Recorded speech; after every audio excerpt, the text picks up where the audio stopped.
अरे बहुत गौर से सुनिएगा, जाके बहन बेटी तक मेरी बात पहुंचा देना। सैयदा आमीना कहती हैं, अब्बा जी मेरे सरताज का अब नहीं आने वाले हैं। फिर क्या था, जिंदगी की खुशियां रूठ गई, दिन को भी रोना रात को भी रोना है। जाओ जाके बहन बेटियों को जाके समझा देना, पर खबरदार ससुराल जाना हो कभी शोहर के खिलाफ आवाज ना उठाना, कभी उसके लिए हाथ उठा के बददुआ नहीं करना। तू नहीं जानती है तेरा शोहर कितना कीमती है। खुदा की कसम, अगर शोहर पागल भी होता है तो बीवी के लिए एक चट्टान होता है, दीवाना भी होता है तो एक सायादार दरख्त होता है। लेकिन क्या करूं मेरी कौम की बेटियों, जरा सी बात बिगड़ जाती है। शोहर सूट पसंद करना ला सके, किचन में खड़े होके गालियां दे के कहती हो, तू पलट के ना आए, तू जनाजे में लेट के आए, तू गाड़ी के नीचे दब के मर जा। ना मेरी बहन, कभी किसी शोहर के खिलाफ इस तरह की बकवास ना करना। तू नहीं जानती है, ये जिस दिन सफेद कफन में लिपट जाएगा उस दिन कोई इज्जत देने वाला नहीं मिलेगा। आज जिसके लिए मौत मांग रही है, अगर ये मर गया कोई तुझे चैन की रोटी तक नहीं देगा। जिसके लिए तू कहती है कि तू पलट के ना आए, तुझे क्या पता है आज तेरे दुपट्टे के जो रंग है इसी शोहर की वजह से है, सोने के जो कंगन है इसी शोहर की वजह से है, घर में जो तेरी हुकूमत चल रही है शोहर की वजह से चल रही है। अगर तुझे 10 बेटों पे गुमान है तो होश के नाखून ले। हमने उन माओं को देखा है जिनके घर में 12 बेटे हैं और जब तक बाप था माँ की मर्जी के बगैर एक पत्ता नहीं हिलता था। लेकिन जिस दिन से बाप गया है आज कोई माँ से रोटी को नहीं पूछता है, तूने खाई के नहीं खाई है। अगर तुझसे शौहर की अनबन है तब भी इसके लिए मौत ना मांगना। अल्लाह तौफीक दे और ये परदेश जाने लगे, तू मुसल्ला बिछा दे, सजदे में सर रख, दुपट्टे की झोली बना और कह मेरे परवरदिगार मेरा सरताज बाहर गया है, मैंने बेसहारा नहीं भेजा है, तेरी रहमत का सहारा दे दिया है। ए मेरे परवरदिगार मेरे शौहर को सलामत रखना। सुहागन छोड़ के गया है, सुहाग के जोड़े में मिलाना। रो के रब से कह, खुदा की कसम तू रब को आवाज दे। मेरा दिल कहता है अगर रब ने सुन ली तो मौत भी उस वक्त तक जुदा नहीं करेगी जब तक परदेश से तेरे शौहर की तेरी मुलाकात नहीं हो जाए। सुभान अल्लाह, सुभान अल्लाह, सुभान। लेकिन सुनो जमींदारों, सुनो ठेकेदारों, सुनो अमीरों, सुनो बिगड़े हुए लोगों, उन लोगों से बात कर रहा हूं जो रुखसती के बाद बेटी की कान में कहते हैं डरिए मत, फोन कर दिए लल्ला फौरन आएगा। लिमिट में रहो, लिमिट में। किसी के बाप से बेटियां नहीं पली है, तू क्या पाल लेगा। औकात में रहा करो। मियां बीवी की अनबन हो सकती है, तुम कौन होते हो बीच में। हाँ, अगर ज्यादती कर रहा है और उसके शाहिद और गवाह हैं तो फिर बेटी को उस घर में रखना भी जरूरी है। लेकिन जरा सी बात पे उसका फोन आया और तुम पहुंच गए। पहले तलाकें कम होती थी, बुरा ना मानिएगा, तलाकें कम होती थी और तलाक की नौयत भी होती थी।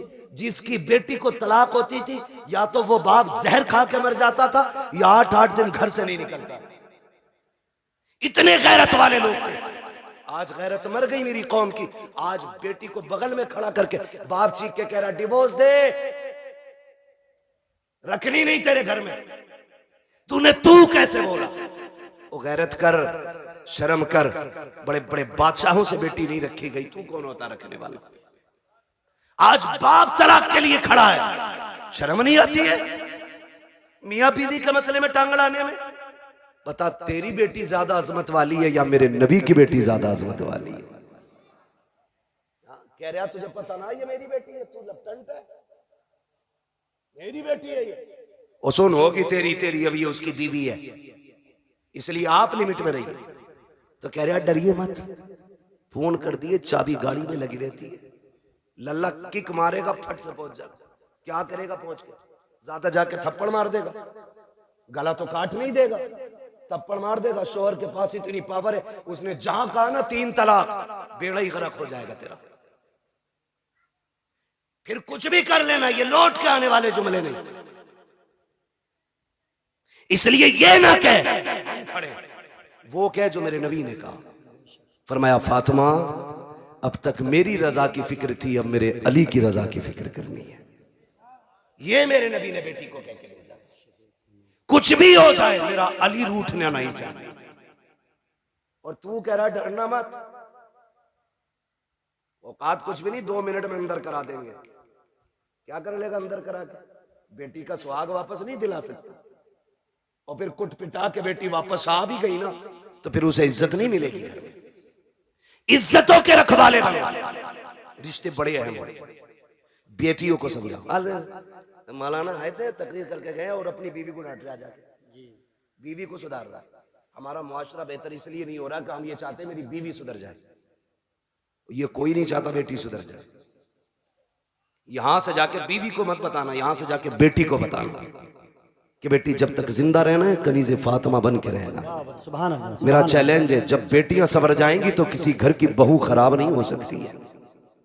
बेटियों को बेहतर करो, बेटियों को। मेरी बहन मुश्किल है जिंदगी का गुजरना शोहर के बगैर। आज बात बात में तलाक चाहिए तुझसे, नहीं। फरमाया गया जो बिला उज़्र शरी के अपने शोहर से तलाक का मुतालबा करे अल्लाह उस पे जन्नत की खुशबू हराम फरमा देता है। क्यों मांग रही हो तलाक?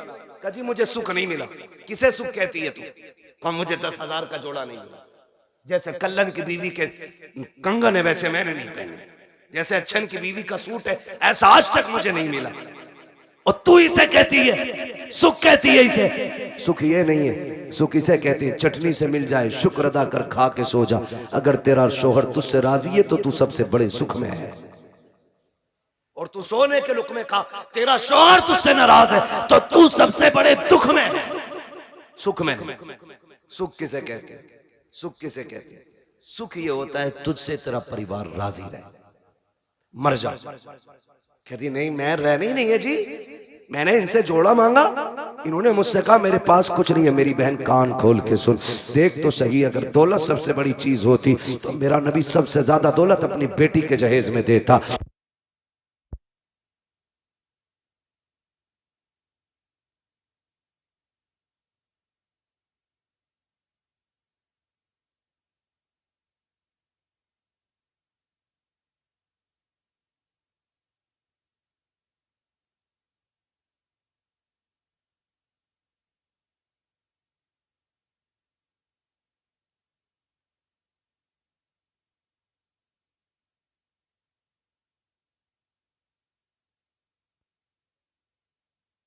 इसे सबसे बड़ा सुख कहते हैं।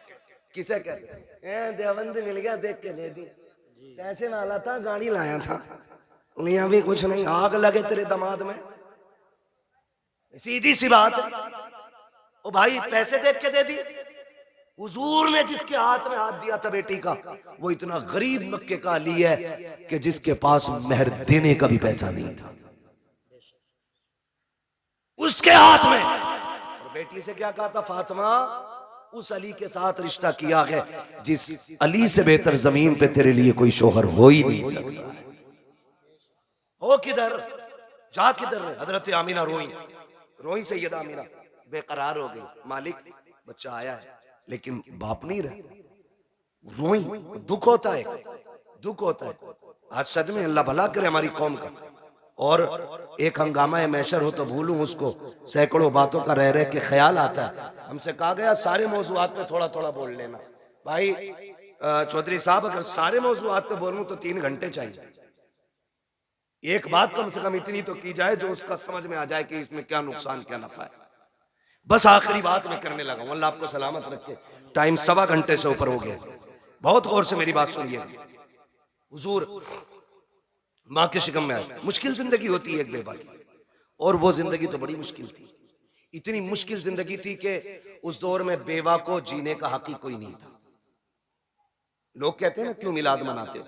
इसलिए ही तो मिलाद मनाते हैं। अगर किसी का शौहर इंतकाल कर जाता था ना, या तो उसे मनहूस समझा जाता था, या उसे शौहर की चिता पे जला दिया जाता था, या उसे 40 दिन एक कमरे में बंद कर दिया जाता था। फिर भी जिंदा निकल आती तो गधे पे बैठाया जाता, काला मुंह किया जाता और कहा जाता ये वो मनहूस है जो शौहर को खा गई, और फिर उससे कोई निकाह नहीं करता। इतनी नफरत बेवा से थी। अगर कोई काम पे निकल रहा और सामने बेवा आ गई तो पीछे लौट जाता था कि इस मनहूस का चेहरा देख लिया। ये दौर और इतना मुश्किल जमाना, उस दौर में भी मक्के के अंदर सैयदा आमीना फरमाती बेवा होना बहुत मुश्किल काम था। और ऊपर से हमारे कबीले का दस्तूर ये था कि जब किसी का शौहर इंतकाल कर जाए तो खुशबू नहीं लगानी, इत्र नहीं लगाना, 1 साल तक सोग मनाना होता था। कहती मेरी जिंदगी बड़ी मुश्किल हो गई। कहती मेरा दिन को भी रोना रात को भी। एक दिन मैं सोई ना, रात को आंख रोते रोते लग गई। ख्वाब में एक बुजुर्ग तशरीफ लाए और उन्होंने कहा आमीना मुबारक हो तुझे। मैंने कहा आने वाले ये बता, मेरी तो रातें रो के गुजरती हैं, दिन रो के गुजरते हैं, मुबारक किस बात की देने आए हो? कहा मैं इस बात की मुबारकबाद देने आया हूँ क्योंकि तू नबियों के इमाम की माँ बनने वाली है। वाह भाई वाह, सुभान अल्लाह सुभान अल्लाह। ये मिलाद है मेरे नबी का, ये आदम कर रहा है क्योंकि तू नबियों के इमाम की माँ बनने वाली है। कहने लगी बाबा मैंने पहचाना नहीं आपको। कहा मुझे नहीं जानती, मुझे आदम सफीउल्लाह कहा जाता है, मुझे आदम कहा जाता है। कहती जिस दिन पहले दिन आदम आए मुबारकबाद दी, मैं सुबह उठी ना मेरे माथे पे पसीना। कहती मैंने हर दिन की तरह यूं साफ किया। कहती बस साफ करना था, मेरे दुपट्टे से मुश्क की खुशबू आने लग जाती सुभान है। अल्लाह। मुश्क की खुशबू आ रही है, हैरत नहीं होती है? कह रहा नबी हमारी तरह है, आम इंसान की तरह नबी तशरीफ लाए हैं। सनीचर तू पैदा हो पूरे मोहल्ले में बदबू आए, तेरे अब्बा की शक्ल देख के पता चल जाए ये उस मनहूस का अब्बा है, और तू कह रहा हमारी तरह। देख मेरा नबी कैसा है। ये आला हजरत ने नहीं कहा है, मुहद्दिस देहलवी नहीं कह रहे हैं, ये नबी की अम्मी सैयदा आमिना फरमा रही हैं कि जब माथे पे मैंने पसीना साफ किया मेरे कपड़े से खुशबू, अब चूंकि बेवा को खुशबू नहीं लगानी थी मैं डर गई, मेरे दुपट्टे से खुशबू आई तो जमाना क्या कहेगा। मैं धोने के लिए दौड़ी, जब मैंने पानी डाला तो कहते दुपट्टे की खुशबू खत्म करनी थी। जो पानी दुपट्टे से निकल रहा था उस पानी से खुशबू थी, जिस जमीन पे लग रहा था उस जमीन पे खुशबू थी। कहा मैंने धोना छोड़ दिया, दुपट्टा समेट के रख दिया। जैसे जैसे दिन गुजरते गए मुबारकबादियां मिलती रही, अंबिया आते रहे, मुबारकबादी देते रहे। कहते फिर वो दिन गुजरते गए। कहते जब कई महीने गुजर गए एक दिन ऐसा हुआ कि खुशबू मेरे घर से निकली, आंगन में फैली, आंगन को पार किया, पड़ोस में गई, पड़ोस की हदों को तोड़ा, मोहल्ले में फैल गई। मैं खुशबू छुपा रही थी लेकिन खुशबू आगे बढ़ती जा रही थी कि यहाँ तक के बातें होने लग गई। आमिना बड़ी अजीब खुशबू लगाती है। बात चलते चलते अब्दुल मुत्तलिब तक आ गई। अब्दुल मुत्तलिब घर आए, आमीना बेटी सुना गए तू खुशबू लगाया करती है। कहा ना मैंने कोई खुशबू नहीं लगाई है। कहा अगर खुशबू नहीं लगाई तो तेरे बदन से खुशबू के झोंके कैसे आते हैं? कहते हैं अब्बा जी सच ये है मैं कोई इत्र नहीं लगाती हूँ, हकीकत ये है जब से आपके बेटे अब्दुल्लाह की अमानत मेरे शिकम में आई है मैं जिन गलियों से गुजरती हूँ वो गलियां उसकी खुशबू से महक जाया कर। वाह भाई वाह, क्या बात है। नारे तकबीर, नारे रिसालत। तवज्जो है ना सारे लोगों की? मैं मिलाद बयान को बहुत तेजी में बयान कर रहा हूँ। कहती हैं कि मेरी बात नहीं है, ये उस बच्चे की बरकत है जो मेरे शिकम में आया है। मैं गलियों से गुजरूं तो गलियों से खुशबू आती है। मुस्कुराने लगे बेटी और भी कोई बात? कहा अब्बा और भी ताज्जुब खेज बात है। कहा क्या? का एक दिन मैं सहन में टहल लगी थी, मैंने कंकर उठाया, मैंने कहा फेंक तो चुभ ना जाए। कहती जब मैंने हाथ लगाया, ये नबी नहीं नबी की अम्मी कह रही। कौन? नबी की, बोले जरा कौन? नबी की अम्मी कह रही है, नबी नहीं कह रहे, नबी की अम्मी कह रही वो कंकर मैंने उठाया, मैं चाहूं कि फेंक दूं। कहती जब हाथ लगाया ना तो वो मोम की तरह पिघलने लग गया, मोम की तरह। कहती मेरे मुंह से जुमला निकला, या अल्लाह ये क्या मामला है, ये पत्थर पिघल रहा है, कंकर पिघल रहा है। कहती इतना कहा ना वो कंकर बोलने लगा। उसने कहा आमीना यार को तो आने दे, अभी तो छोटे छोटे पिघल रहे हैं, जब वो आ जाएंगे बड़े बड़े पत्थर पिघलने लग जाएंगे। सुभान अल्लाह। वो कंकर मुझसे बोला। कहती मेरे ससुर मुस्कुराने लग गए। आमीना और भी बात है ना, और भी कहा अब्बा और बताऊं? कहा क्या? एक दिन मैं सो रही थी, मुझे पसीना आया ना, अचानक मेरी कमर के पीछे से ठंडी हवा के झोंके आए। जब झोंके आए मैंने मुड़ के देखा, ये हवा किधर से आ रही? मौसम में तो हवा नहीं है। कहती जब मुड़ के देखा ना तो दो खूबसूरत परियां, दो खूबसूरत चांद जैसी चेहरे वाली शहजादियां मेरी कमर के पीछे पंखे से हवा कर रही। मैंने कहा कौन हो जी, इधर किधर से? उन्होंने कहा कि हम आपकी खिदमत के लिए आए। कहा तुम्हें मक्के में तो नहीं देखा? कहा देख भी नहीं सकती। कहा क्यों? कहा हम मक्के से नहीं, हम तो रब की जन्नत से आए हुए हैं।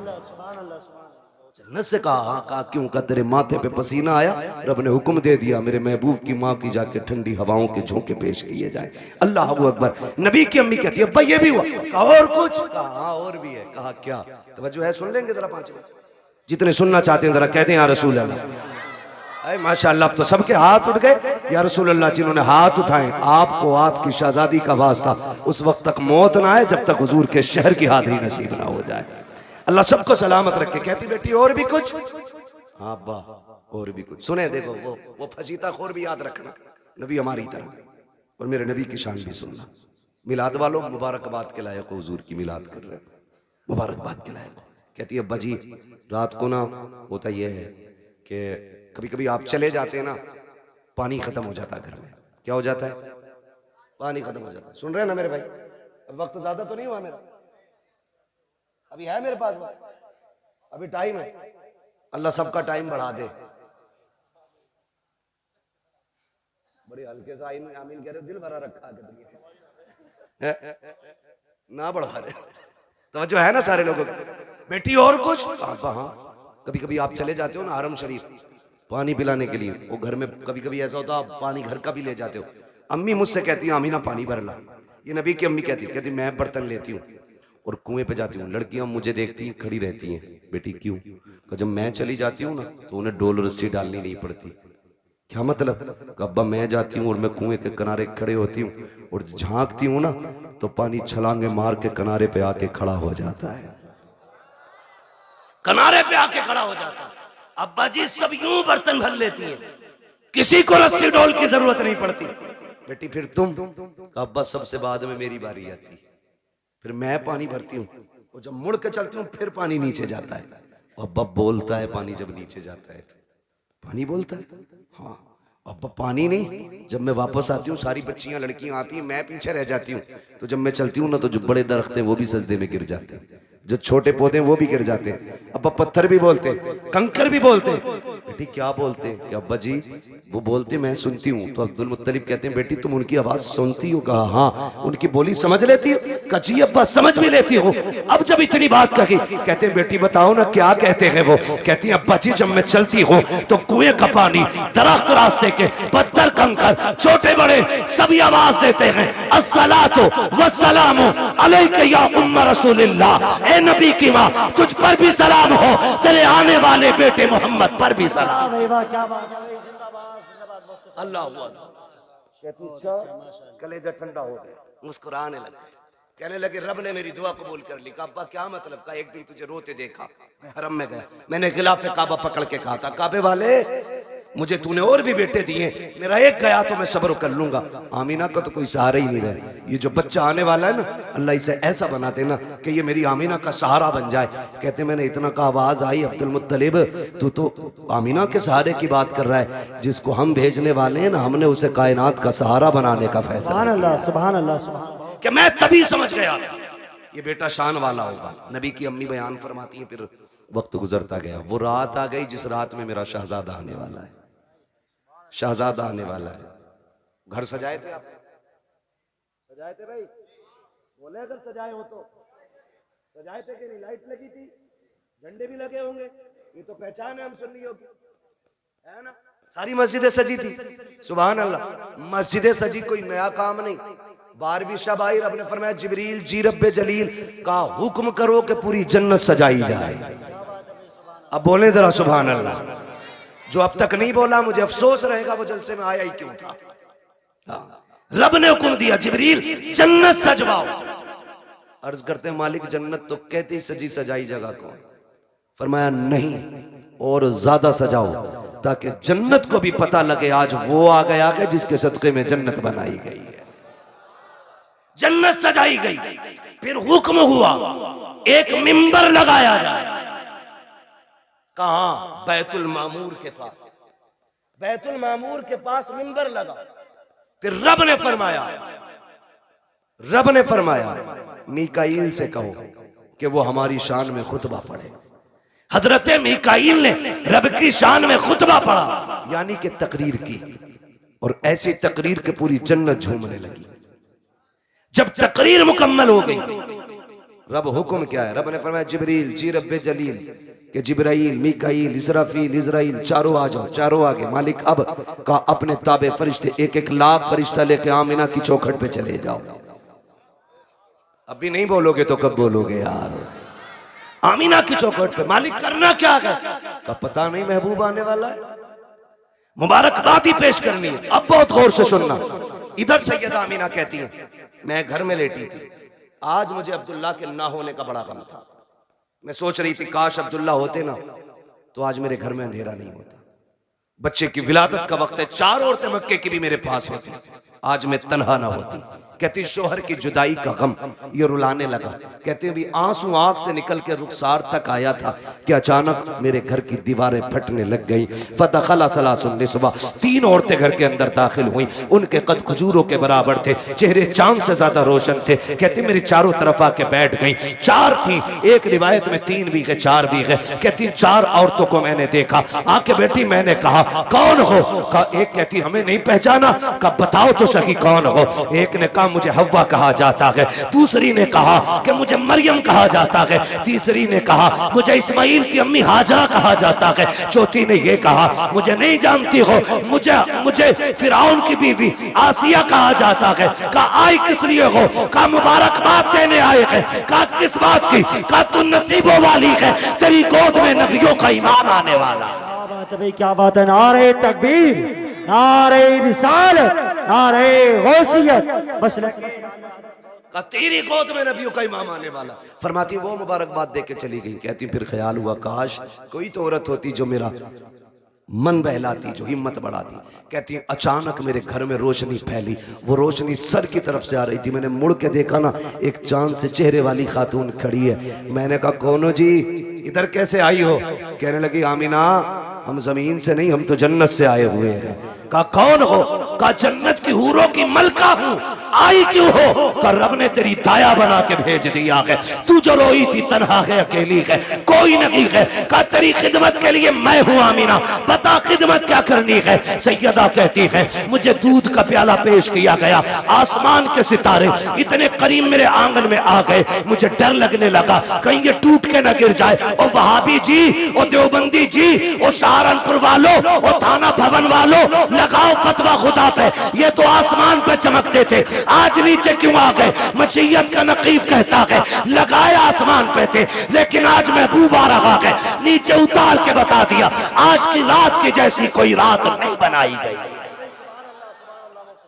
अल्लाह 12वीं शब में तारे नीचे उतार दे, पेट में दर्द नहीं होता, सुन्नी 2 चिराग जला ले, आग लग जाती है।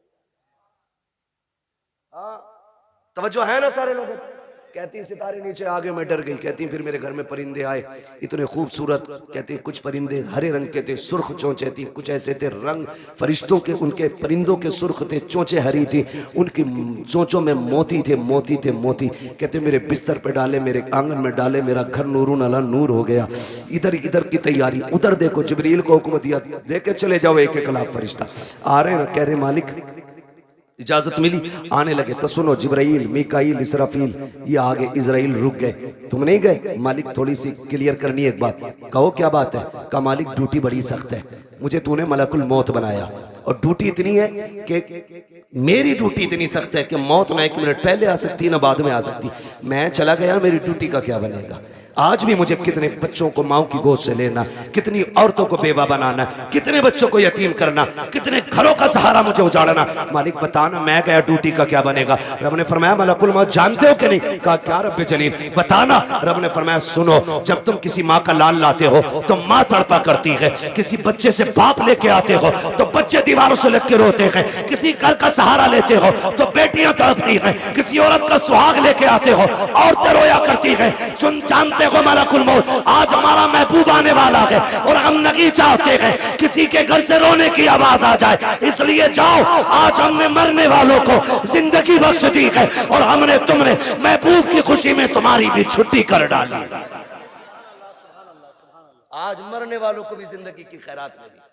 और मुहद्दिसीन फरमाते जिस दिन हुजूर आए उस साल में जितने भी बच्चे पैदा हुए रब ने सारी माओं को बेटे ही अता किए थे। महबूब की खुशी ने रब ने पूरी कायनात में बेटे बांट दिए। मौलवी बिरयानी बांट दे तो कहता है शेरा, अल्लाह ने तो बेटे ही बांट दिए। पूरी कायनात को बेटों का तोहफा दिया रब ने। कितने दिन तक? 1 साल तक बेटे ही मिलते रहे सबको। तवज्जो है सारे लोगों की? बात खत्म करने लगा हूं बस। कहती है ना फिर सारे फरिश्ते आ गए और फरिश्ते कह रहे मालिक अकेले अकेले जाना? कहा नहीं आज जुलूस लेके जाना है। और एक दूसरे को मुबारकबाद देते हुए जाना, फरिश्ते एक दूसरे को मुबारकबाद देते हुए आ रहे। इधर कहती हैं, फरमाती हैं ना, फिर मेरी बारगाह में दूध का प्याला पेश किया गया। एक प्याला पेश किया गया, था कैसा? कहती हैं शहद से ज्यादा मीठा, मुश्क से ज्यादा खुशबूदार, दूध से ज्यादा सफेद और बर्फ से ज्यादा ठंडा। कहती मैंने घूट पिया। कहती हैं जब घूट पिया मेरे दुख तकलीफें सारी खत्म हो गई। फरमाती हैं फ़खरजा मिन्नी नूर, फिर मेरे बदन से नूर निकला। हैरत की बात है ना, नबी की अम्मी तो कहती है मेरे बदन से नूर आया गया, वहाबी कहता नबी हमारी तरह गए। आला हज़रत ने क्या गलत कहा? तेरी नस्ल पाक में गए, बच्चा बच्चा नूर का, तू है ऐने नूर, तेरा सब कराना नूर का। कहती फिर नूर निकला।